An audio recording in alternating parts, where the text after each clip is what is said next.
hari itu, suasana di istana terasa sedikit berat. Raungan kesedihan terdengar dari seluruh penjuru istana. Tak lama setelah itu, kendang duka cita dilantunkan di alun-alun kota. Rakyat bertanya-tanya, siapa yang wafat? Kemudian, kabar yang menyatakan wafatnya Raja Hayam Wuruk terdengar ke seluruh pelosok negeri. Menyikapi kabar tersebut, banyak rakyat yang merasa kehilangan. Menangis meraung-raung di alun-alun, tempat mereka berkumpul mendengar kabar tersebut. Raja Hayam Wuruk merupakan penguasa Majapahit yang berhasil membawa kerajaan Majapahit ke puncak keemasannya. Tentu saja, banyak rakyat yang merasa tidak rela dengan kepergiannya. Selain rakyat yang merasa sedih atas kepergian pemimpinnya, beberapa pihak secara tidak langsung sudah menentukan masa depan Majapahit. Pasalnya, Raja Hayam Wuruk dikenal hanya memiliki satu putri dan satu putra. Adapun putri Hayam Wuruk yang bernama Kusumawardhani yang menikah dengan Wikramawardhana, sepupunya sendiri, diketahui tidak memiliki keturunan. Namun putra dari Selir, Breh Wirabumi, merupakan seorang laki-laki dan memiliki keturunan. Karenanya, istana terpecah menjadi dua kubu.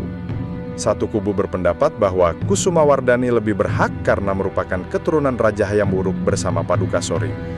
Satu kubu berpendapat bahwa Breh Wirabumi lebih berhak atas tahta karena merupakan seorang laki-laki, meski hanya putra dari seorang Selir.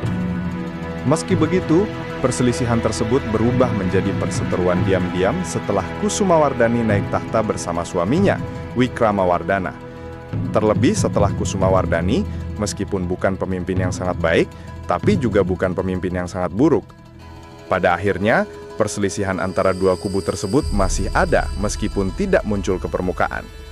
Suasana ini bertahan hingga lebih dari 11 tahun, hingga Kusumawardhani wafat pada tahun 1400 Masehi.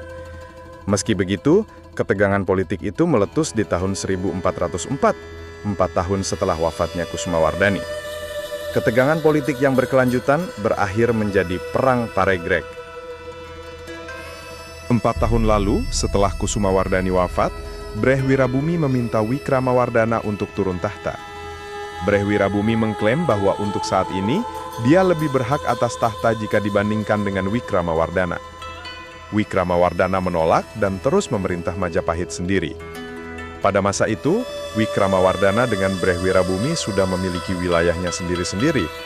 Wikramawardhana menduduki Istana Barat, Trowulan, sedangkan Breh Wirabumi menduduki Istana Timur, Blambangan. Bertahun-tahun konflik terjadi hingga menjadi seperti bara dalam sekam. Tahun 1404, konflik antara keduanya meletus menjadi perang saudara. Penyebab utama dari meletusnya perang adalah Wikramawardhana yang memberi gelar untuk istrinya, Kusumawardhani, dengan nama Breh Lasem. Wirabumi merasa tidak terima karena gelar tersebut sudah terlebih dahulu dipakai oleh istrinya. Ditambah dengan perseteruan mereka selama bertahun-tahun, konflik tersebut seakan menjadi minyak yang membakar, hingga meletuslah perang saudara antara keduanya. Perang pertama antara keduanya pecah di wilayah antara Trowulan dan Blambangan. Perang tersebut berlangsung selama 2 tahun hingga tahun 1406, dan selama terjadinya perang, diketahui bahwasannya perang paling sering terjadi di wilayah Daha, Kediri. Pada tahun 1406, Wikramawardhana menyerang Istana Barat dengan menjadikan Breh Tumapel, putra Wikramawardhana dari garis Selir, sebagai pemimpin pasukan. Dalam peperangan tersebut, Breh Wirabumi kalah dan melarikan diri.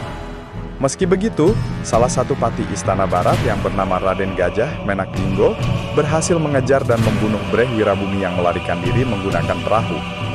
Hasil akhir tersebut merupakan akhir dari Perang Paregreg, perang saudara terbesar dalam sejarah Majapahit. Meski begitu, setelah Perang Paregreg berakhir, kekuasaan Majapahit semakin melemah. Terlebih, dengan adanya perang berkepanjangan selama 2 tahun tersebut, menimbulkan kerusakan yang tidak sedikit. Banyak infrastruktur yang rusak. Jangan lupakan korban jiwa yang berjatuhan akibat terjadinya perang. Meski setelahnya Wikramawardhana berusaha menyatukan Majapahit lagi, namun tidak bisa mengembalikan Majapahit ke kondisi awal seperti pada masa kejayaannya. Sejak saat itu, kerajaan Majapahit semakin melemah hingga kemudian runtuh di tahun 1451.